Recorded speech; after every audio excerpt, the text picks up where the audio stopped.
New tonight, U.S. Border Patrol agents in Vermont, New York, and New Hampshire say they are dealing with a growing problem.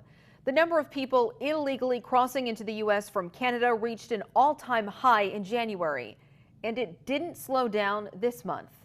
ABC 22's Matt Holderman heard from two local lawmakers as he learned more about this issue.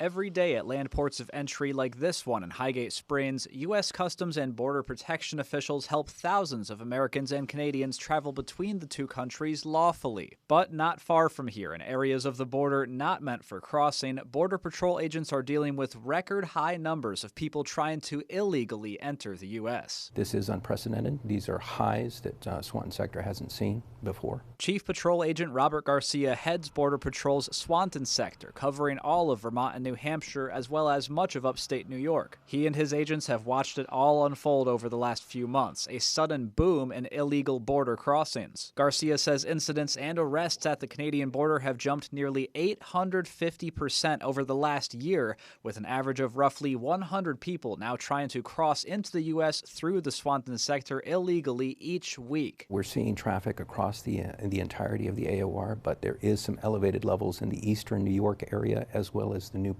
Vermont area. Although the migrants are coming from Canada, Garcia says many of them are Mexican nationals and some are members of transnational criminal organizations. A lot of times it is in fact a smuggling case and or migrants that are looking to be smuggled. The increase in illegal crossings at the northern border has caught the attention of lawmakers, including GOP North Country Congresswoman Elise Stefanik. Tuesday afternoon, Stefanik joined other House Republicans in launching a group called the Northern Border Security Caucus, focusing on immigration, crime, and national security. Our taxpayers, brave Border Patrol officers, and northern border communities should no longer have to bear the brunt of this crisis. Democratic Senator Peter Welch responded to the increase as well Tuesday afternoon, calling it, quote, profoundly troubling. He went on to say, "We need an immigration system that helps folks seeking safety and opportunity in the U.S. while maintaining the integrity of our borders." For Garcia and his agents in the Swanton sector, he says they'll continue doing all they can to keep the border secure and wants everyone living near the border to give them a call if they notice anything suspicious. Border security is national security, and it ties directly to public safety.